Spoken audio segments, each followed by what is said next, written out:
Welcome to master mind of GK. Friends, एक बार फिर से आप लोग का स्वागत है मास्टर माइंड ऑफ जीके में। आज हम लोग फ्रेंड्स 50 इंपॉर्टेंट ऑब्जेक्टिव क्वेश्चंस को देखेंगे। अगर फ्रेंड्स आप बिहार कांस्टेबल का फॉर्म भर रहे हैं, बिहार पुलिस की तैयारी कर रहे हैं फ्रेंड्स, तो पूरा वीडियो जरूर देखिएगा फ्रेंड्स। और फ्रेंड्स 50 प्रश्न में से आप कितना सही कर पाते हैं हमें कमेंट करके जरूर बताइए। अगर 50 प्रश्न में से आप 35 सही कर पा रहे हैं फ्रेंड्स, तो समझिए आपकी तैयारी ठीक ठाक चल रही है। अगर 50 में से 35 आपका सही नहीं होता है फ्रेंड्स, तो आपको मेहनत करने की जरूरत है। तो फ्रेंड्स हमारे चैनल से जुड़े रहे, प्रत्येक दिन फ्रेंड्स आपको सिलेबस के अनुसार जिस टाइप का प्रश्न पूछा जाएगा फ्रेंड्स, उसी टाइप का प्रश्न आपको प्रोवाइड कराएंगे फ्रेंड्स। तो लास्ट तक आपकी तैयारी बहुत अच्छी हो जाएगी। ठीक फ्रेंड्स, चैनल को अभी तक सब्सक्राइब नहीं किया तो फटाफट चैनल को सब्सक्राइब कर बेल आइकन को जरूर दबा दिया फ्रेंड्स, ताकि महत्वपूर्ण वीडियो का नोटिफिकेशन समय से मिलता रहे। चलिए फ्रेंड्स देखते हैं, थोड़ा वक्त देंगे फ्रेंड्स, आप लोग गेस करते चलिएगा और लास्ट में कॉमेंट करके जरूर बताइएगा कि 50 में से आपने कितना सही किया है। तो चलिए फ्रेंड्स, आज का पहला सवाल आप लोग के सामने है फ्रेंड्स कि अनवीकरणीय ऊर्जा का स्रोत है।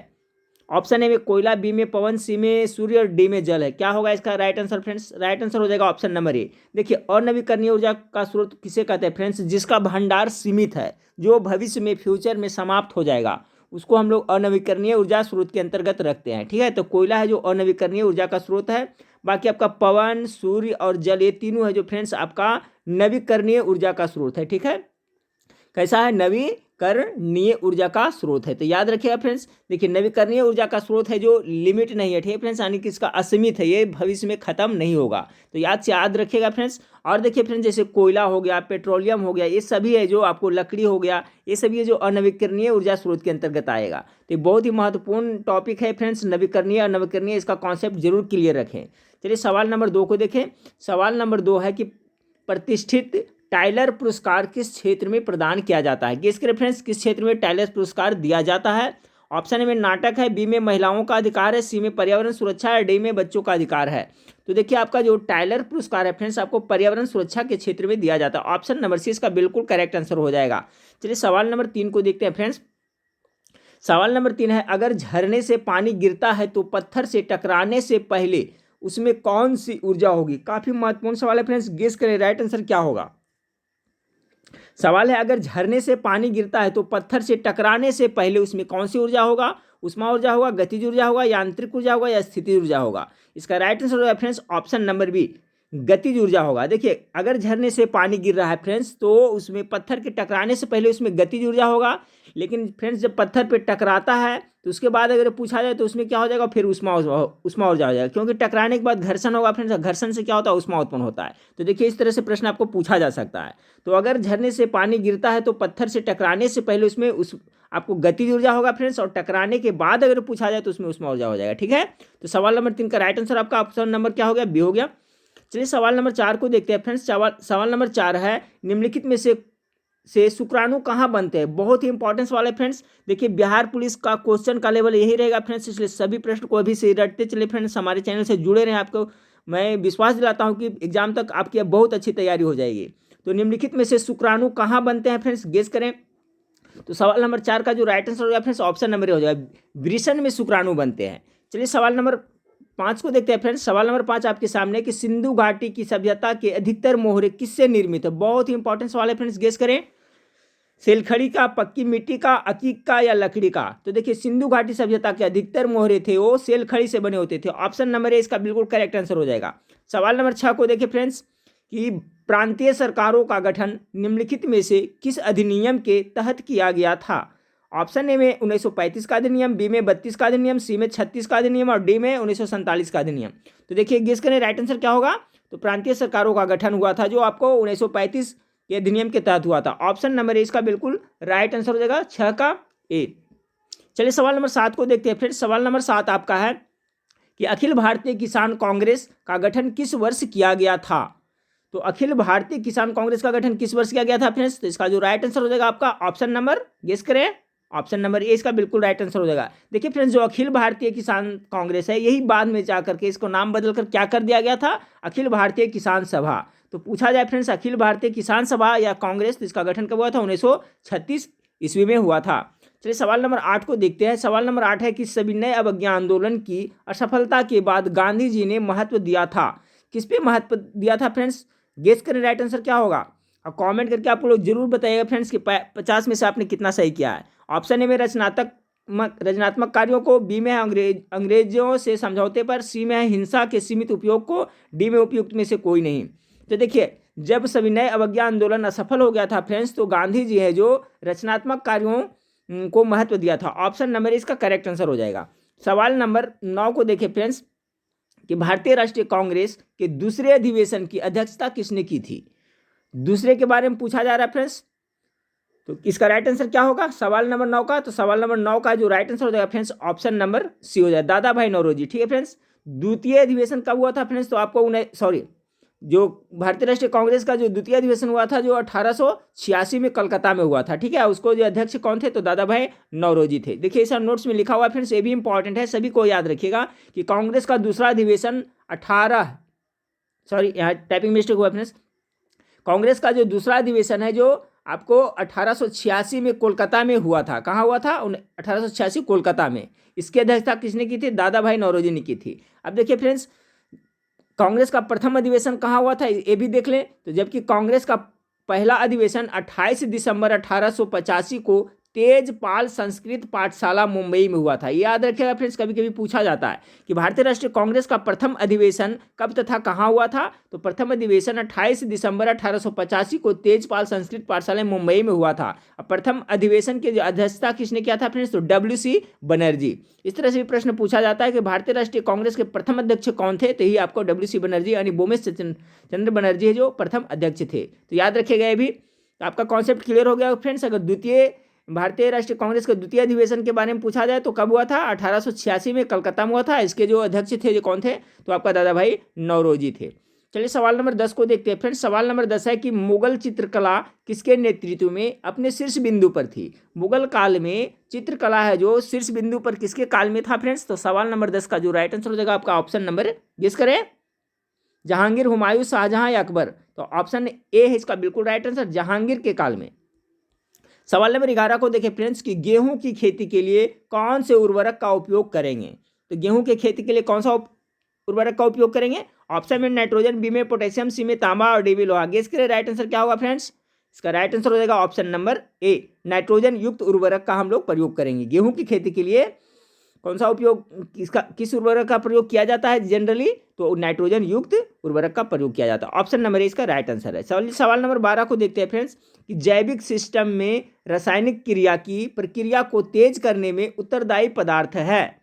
जैविक सिस्टम में रासायनिक क्रिया की प्रक्रिया को तेज करने में उत्तरदायी पदार्थ है, कौन सा है फ्रेंड्स। इसका राइट आंसर क्या होगा, गेस करें, बैक्टीरिया, इंसुलिन, एंजाइम या DNA। राइट आंसर हो जाएगा आपका ऑप्शन नंबर सी हो जाएगा, एंजाइम। सवाल नंबर 12 हो गया फ्रेंड्स। सवाल नंबर 13 को देखें। सवाल नंबर 13 है कि मधुमक्खी कॉलोनी के सदस्य एक दूसरे को किस प्रकार पहचानते हैं। देखिए बहुत ही इंपॉर्टेंट क्वेश्चन है फ्रेंड्स और नया क्वेश्चन है कि मधुमक्खी जो होते हैं तो वो कॉलोनी के सदस्य के यानी अपने जो उसके साथी होते हैं फ्रेंड्स उसको किस तरह से पहचानते हैं। गंध से पहचानते हैं या दृष्टि से देख के पहचानते हैं या नर्तन से पहचानते हैं या स्पर्श करके पहचानती है। तो देखिए जो आपका मधुमक्खी कॉलोनी के सदस्य है जो एक दूसरे को गंध से पहचानते हैं। याद रखिए किसे, गंध से उसको पहचान लेते हैं। सवाल नंबर 13 का right answer option number A होगा। सवाल नंबर 14 को देखें फ्रेंड्स कि कर्नाट वंश का संस्थापक कौन था। तो कर्नाट वंश का संस्थापक बताना है आपको। ऑप्शन आपके सामने, नान्यदेव, नरसिंहदेव, विजयदेव या हरिदेव। राइट आंसर हो जाएगा 14 का फ्रेंड्स आपका ऑप्शन नंबर ए, नान्यदेव है जो कर्नाट वंश का संस्थापक था। सवाल नंबर 15 को देखें। उदंतपुर शिक्षा केंद्र निम्न में से किस राज्य में अवस्थित था। उदंतपुर शिक्षा केंद्र कहाँ अवस्थित था फ्रेंड्स। तो इसका जो 15 का राइट आंसर हो जाएगा आपका, गेस करें, ऑप्शन नंबर बी, बिहार में था। ठीक है फ्रेंड्स। और देखिए इसका स्थापना किसने किया था, ये भी याद रखिएगा कि बिहार का जो आपका उदंतपुर शिक्षा केंद्र है इसके संस्थापक कौन थे। तो इसकी स्थापना पाल वंश के प्रथम शासक गोपाल ने की थी। ये भी याद रखिएगा फ्रेंड्स, गोपाल ने की थी आपका उदंतपुर शिक्षा केंद्र का स्थापना। सवाल नंबर 16 को देखें कि बिहार का प्रथम मुस्लिम विजेता कौन था। बिहार का प्रथम मुस्लिम विजेता के बारे में पूछा जा रहा है फ्रेंड्स। गेस करें राइट आंसर क्या होगा, मलिक इब्राहिम, इल्तुतमिश, बख्तियार खिलजी या मोहम्मद बिन तुगलक। सवाल नंबर 16 का राइट आंसर हो जाएगा फ्रेंड्स ऑप्शन नंबर आपका सी, बख्तियार खिलजी। चलिए सवाल नंबर 17 को देखते हैं फ्रेंड्स। सवाल नंबर 17 है कि धातु जब अम्ल से अभिक्रिया करता है तो वो कौन सा गैस उत्पन्न करता है। बहुत ही महत्वपूर्ण सवाल है। क्लोरीन करता है, अमोनिया करता है, नाइट्रोजन करता है, हाइड्रोजन करता है। तो गैस के राइट आंसर क्या होगा? धातु जब अम्ल से अभिक्रिया करता है तो कौन सा गैस उत्पन्न करता है? तो राइट आंसर होगा friends option number D, hydrogen उत्पन्न करता है। सवाल नंबर 18 को देखिए। सवाल नंबर 18 देखिए फ्रेंड्स, अभी मेरा वेबसाइट है जो जीके मास्टरमाइंड, उस पर अभी काम चल रहा है फ्रेंड्स। आपको 8 से 10 दिन के बाद में आपको उस पर हिंदी का, बिहार पुलिस के लिए हिंदी का प्रैक्टिस सेट, अंग्रेजी का प्रैक्टिस सेट और जीके जीएस का बहुत सारा प्रैक्टिस सेट आप लोगों को प्रोवाइड कराया जाएगा फ्रेंड्स। तो आप लोग हमारे चैनल से जुड़े रहें और वेबसाइट से जरूर जुड़े रहें फ्रेंड्स, आपको एग्जाम तक अच्छी तैयारी हो जाएगी। सवाल नंबर 18 को देखिए, साबुन का सह उत्पाद है। देखिए एक भी क्वेश्चन है जो स्किप करने लायक नहीं फ्रेंड्स, सभी प्रश्न है जो आपको एग्जाम में पूछने लायक है। तो गेस करें सवाल नंबर 18 का राइट आंसर क्या होगा? साबुन का सह उत्पाद है। 18 का जो राइट आंसर होगा friends option number B, glycerol है जो आपका साबुन का सह उत्पाद है। चलिए सवाल नंबर 19 को देखते हैं। सवाल नंबर 19 आपका है फ्रेंड्स कि भारत में रेडियो का पहला प्रसारण किस वर्ष हुआ था? तो देखिए भारत में जो पहला रेडियो का प्रसारण हुआ था फ्रेंड्स आपका 1923 ईस्वी में हुआ था। कहाँ से हुआ था? तो मुंबई से हुआ था, ये भी याद रखिएगा। पहला कार्यक्रम 1923 ईस्वी में मुंबई के रेडियो क्लब द्वारा प्रसारित किया गया था। ठीक है, तो क्या था कि भारत में रेडियो का पहला प्रसारण किस वर्ष में हुआ था? तो 1923 में। और कहाँ से, कौन सा क्लब द्वारा? तो मुंबई के रेडियो क्लब के द्वारा किया गया था। सवाल नंबर 20 को देखिए फ्रेंड्स कि एक आदर्श ईंधन वह है जो आदर्श, यानी कि आदर्श ईंधन किसे कहेंगे फ्रेंड्स, यानी कि अच्छा ईंधन किसे कहेंगे? तो गेस करें इसका राइट आंसर क्या होगा? सस्ता हो इसे कहेंगे, कम प्रदूषण फैलाने वाला कहेंगे, या उच्च उष्मीय मान वाला कहेंगे, या उपयुक्त सभी कहेंगे। तो जी हाँ, एक आदर्श ईंधन की विशेषता है क्या फ्रेंड्स? सस्ता होना चाहिए, कम प्रदूषण फैलाने वाला होना चाहिए और उच्च उष्मीय मान वाला होना चाहिए, उपयुक्त सभी। डी इसका राइट आंसर हो जाएगा। सवाल नंबर 21 को देखिए फ्रेंड्स, बहुत ही महत्वपूर्ण सवाल है फ्रेंड्स कि एक तत्व की द्रव्यमान संख्या कितना 32 है तथा परमाणु संख्या कितना 16 है, इसके परमाणु में न्यूट्रॉन की संख्या कितनी होगी? तो कितना होगा फ्रेंड्स? इसका जो राइट आंसर हो जाएगा आपका ऑप्शन नंबर बी, 16 होगा। देखिए फ्रेंड्स इसको किस तरह से निकालते हैं, तो जो परमाणु द्रव्यमान संख्या बराबर फॉर्मूला क्या होता है फ्रेंड्स? परमाणु द्रव्यमान संख्या बराबर होता है प्रोटॉन प्लस क्या होता है? न्यूट्रॉन होता है। ठीक है, तो आपका परमाणु द्रव्यमान कितना दिया हुआ है? 32 दिया हुआ है। और जैसा कि हम लोग जानते हैं फ्रेंड्स कि प्रोटॉन की संख्या बराबर क्या होता है? इलेक्ट्रॉन की संख्या। इलेक्ट्रॉन की संख्या बराबर कितना होता है? परमाणु क्रमांक संख्या। तो देखिए यहाँ प्रोटॉन की जगह पर हम कितना 16 लिख सकते हैं। तो 16 जब ये साइड आएगा फ्रेंड्स, ये न्यूट्रॉन बराबर, तो क्या होगा? 32 में से 16 घटेगा तो कितना आ जाएगा? 16 आ जाएगा। ठीक है फ्रेंड्स, तो याद रखिएगा परमाणु द्रव्यमान संख्या बराबर होता है प्रोटॉन की संख्या जोड़ न्यूट्रॉन की संख्या। तो चलिए 21 नंबर का राइट आंसर क्या होगा फ्रेंड्स? ऑप्शन नंबर बी, 16 हो जाएगा। चलिए सवाल नंबर 22 को देखें कि विद्युत जनित्र का सिद्धांत आधारित है। विद्युत जनित्र फ्रेंड जिसे हम लोग अंग्रेजी में जनरेटर भी कहते हैं। ठीक है, जनरेटर डायनमो का जो बना होता है, तो वो जो किस सिद्धांत पे आधारित है फ्रेंड्स? तो सवाल नंबर 22 का गेस करें राइट आंसर क्या होगा? इसका राइट आंसर होगा फ्रेंड्स ऑप्शन नंबर आपका बी, विद्युत चुम्बकीय प्रेरण पे आधारित है विद्युत जनित्र। सवाल नंबर 23 को देखिए फ्रेंड्स। सवाल नंबर 23 आपका कि कवक में पोषण की कौन सी विधि है? बहुत ही इंपॉर्टेंट सवाल है। तो कौन सा होगा? गेस करें, स्वपोषी, मृतजीवी या संभोजी या इनमें से कोई नहीं। तो देखिए कवक जो होता है फ्रेंड्स उसमें पोषण होता है जो आपको मृतजीवी पोषण होता है। ऑप्शन नंबर 20 का राइट आंसर होगा। चलिए सवाल नंबर 24 को देखिए फ्रेंड्स कि जीवाश्म ईंधन का उदाहरण है। तो जीवाश्म ईंधन का उदाहरण कौन है इसमें फ्रेंड्स? गेस करें, कोयला, लकड़ी, गोबर गैस, इनमें से सभी। इसका जो राइट आंसर होगा फ्रेंड्स ऑप्शन नंबर डी, जीवाश्म ईंधन के उदाहरण जो सभी है। कोयला है जो भी फ्रेंड्स आपका जीव से ही बनता है, लकड़ी है जो उसी का हो गया, जीव का ही हो गया, गोबर गैस हो गया, ये भी है जो जीव से संबंधित है, यानी सभी है जो जीवाश्म ईंधन के उदाहरण है। सवाल नंबर 25 को देखिए फ्रेंड्स। सवाल नंबर 25 है कि निम्नलिखित में से किस में मुकुलन द्वारा प्रजनन होता है? बहुत ही इंपॉर्टेंट सवाल है फ्रेंड्स। मुकुलन द्वारा प्रजनन आपको किस में होता है? तो गेस करें राइट आंसर क्या होगा? अमीबा, यीस्ट, मलेरिया या पैरामीशियम। इसका राइट आंसर होगा फ्रेंड्स आपका ऑप्शन नंबर बी, यीस्ट में जो प्रजनन होता है वो मुकुलन के द्वारा होता है। चलिए सवाल नंबर 26 को देखते हैं फ्रेंड्स। सवाल नंबर 26 है कि गुप्त युग में भूमि राजस्व की दर क्या थी? बहुत ही टॉप मोस्ट वीवीआई सवाल है फ्रेंड्स। गुप्त काल में यानी गुप्त युग में जो भूमि का राजस्व कर है जो कितना दिया जाता था? गेस करें। इसका जो राइट आंसर होगा फ्रेंड्स, गेस करें, right answer option number B हो जाएगा। ठीक है, उपज का 6ठा भाग दिया जाता था। चलिए सवाल नंबर 27 को देखते हैं फ्रेंड्स। सवाल नंबर 27 है, भारत का आखिरी मुगल सम्राट कौन था? यानी भारत का अंतिम मुगल सम्राट कौन था, यही पूछा जा रहा है फ्रेंड्स। आप मेरे ख्याल से सबको पता होना चाहिए फ्रेंड्स। क्या होगा? गेस करें, औरंगजेब, शाह आलम या बहादुर शाह जफर या शाहजहां। तो ऑप्शन नंबर सी इसका करेक्ट है। भारत का आखिरी मुगल सम्राट यानी मुगल सम्राट, अंतिम मुगल सम्राट कौन था? तो बहादुर शाह जफर। चलिए सवाल नंबर 28 को देखते हैं फ्रेंड्स कि पंजाब में अमृतसर नगर की स्थापना किसने की थी। तो अमृतसर नगर कहाँ पंजाब में पड़ता है, इसके संस्थापक के बारे में पूछा जा रहा है फ्रेंड्स। तो इसका राइट आंसर क्या होगा, गेस करें। सवाल नंबर 28 का राइट आंसर हो जाएगा फ्रेंड्स ऑप्शन नंबर डी, गुरु रामदास ने अमृतसर नगर की स्थापना की थी। ठीक फ्रेंड्स, कमेंट करके हमें जरूर बताइएगा 35 में से आपने कितना, 50 में से आपने कितना सही किया है। चलिए सवाल नंबर अगला है कि किस सिख गुरु को अकबर ने 500 बीघा जमीन दी थी। जी हाँ, कौन सा वो सिख गुरु हैं जिन्हें अकबर दान स्वरूप 5 बीघा जमीन दिए थे। सवाल नंबर जो 29 है फ्रेंड्स, इसका जो राइट आंसर हो जाएगा ऑप्शन नंबर बी, गुरु रामदास को ही अकबर ने 500 बीघा जमीन दान में दिया था। चलिए सवाल नंबर 30 को देखते हैं। सवाल नंबर 30 है फ्रेंड्स कि समान कार्य के लिए समान वेतन भारत के संविधान में सुनिश्चित किया गया है। बहुत ही इंपॉर्टेंट सवाल है फ्रेंड्स कि समान कार्य के लिए समान वेतन भारत के संविधान में सुनिश्चित किया गया है। क्या है, एक मौलिक अधिकार है, राज्य के नीति निर्देशक सिद्धांतों का अंग है, आर्थिक अधिकार है या मौलिक कर्तव्य है। तो देखिए फ्रेंड्स, इसका राइट आंसर हो जाएगा ऑप्शन नंबर बी। ध्यान से याद रखिएगा कि समान कार्य के लिए समान वेतन भारत के संविधान में सुनिश्चित किया गया एक राज्य के नीति निर्देशक सिद्धांतों का अंग है। किसका, राज्य के नीति निर्देशक सिद्धांतों का। अगला सवाल को देखते हैं 31 नंबर सवाल फ्रेंड्स कि राष्ट्रपति का रिक्त स्थान भर लिया जाना चाहिए। यानी कि मान लिया कि राष्ट्रपति किसी कारणवश से हट जाते हैं फ्रेंड्स, या तो उनको पद काल में ही मृत्यु हो जाती है, तो जो रिक्त पद होता है तो कितने दिनों के भीतर भर लेना चाहिए, 6 महीना, 3 महीना या तो 1 वर्ष या 90 दिन में। तो इसका राइट आंसर होगा क्या फ्रेंड्स, गेस करें, 6 माह में। ठीक है, 6 माह के भीतर भर देना चाहिए। चलिए सवाल नंबर 32 को देखें। ये बहुत ही इंपॉर्टेंट है फ्रेंड्स, पिछले बार ये बिहार पुलिस में इसे पूछा हुआ प्रश्न है फ्रेंड्स। पूछा गया था कि भारत के राष्ट्रपति चुने जाते हैं किसके द्वारा, केवल राज्यसभा के सदस्य द्वारा, केवल लोकसभा के सदस्य द्वारा, या केवल राज्य की विधानसभा और लोकसभा के सदस्य द्वारा, या तो फिर राज्यसभा, लोकसभा और राज्य के विधानसभाओं के निर्वाचित सदस्य के द्वारा। तो देखिए राष्ट्रपति का चुनाव चुने जाते हैं किसके द्वारा, ऑप्शन नंबर डी इसका राइट आंसर है, राज्यसभा, लोकसभा और राज्य के विधानसभाओं के निर्वाचित सदस्यों के द्वारा।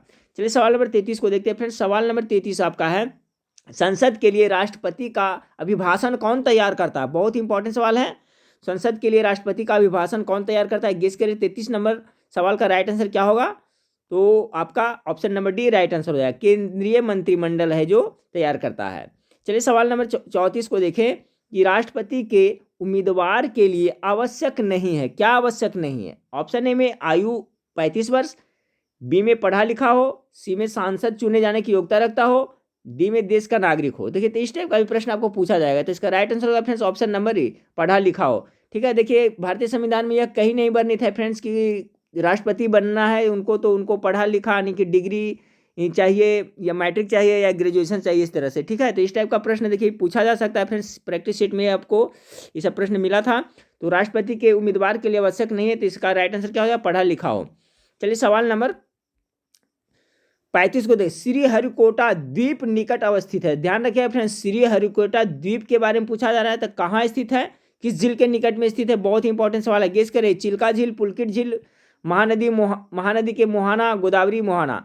तो देखिए जो श्रीहरिकोटा द्वीप है वो पुलकित झील के निकट में अवस्थित है। ऑप्शन नंबर 20 का राइट आंसर है। चलिए सवाल नंबर 36 को देखते हैं। सवाल नंबर 36 है, भारत की सतह से वायु में मार करने वाली मिसाइल कौन है। सतह से यानी जमीन से हवा में मार करने वाली मिसाइल के बारे में पूछा जा रहा है फ्रेंड्स। गेस करें राइट आंसर क्या होगा। ऑप्शन ए में अग्नि, बी में नाग, सी में त्रिशूल, डी में पृथ्वी। इसका राइट आंसर क्या होगा फ्रेंड्स, त्रिशूल हो जाएगा। ठीक है, त्रिशूल है जो आपका सतह से वायु में यानी कि जमीन से हवा में मार करने वाली मिसाइल है। चलिए सवाल नंबर 37 को देखें, इलेक्ट्रिक बल्ब की खोज किसने किया था। जो हम लोग अभी जलाते हैं फ्रेंड्स इलेक्ट्रिक बल्ब, उसका खोजकर्ता कौन था, तो थॉमस अल्वा एडिसन था। ऑप्शन नंबर ए इसका बिल्कुल राइट आंसर हो जाएगा।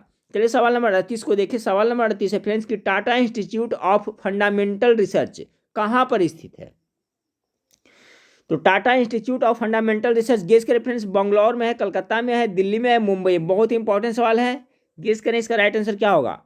38 का राइट आंसर होगा फ्रेंड्स आपका मुंबई में है। ध्यान से याद रखिएगा, Tata institute of fundamental research centre है जो कहाँ है, तो मुंबई में है। सवाल नंबर 39 को देखिए फ्रेंड्स। सवाल नंबर 39 है, वाटर जेट, बहुत ही इंपॉर्टेंट सवाल है। वाटर जेट तकनीकी का उपयोग किया जाता है किसके लिए।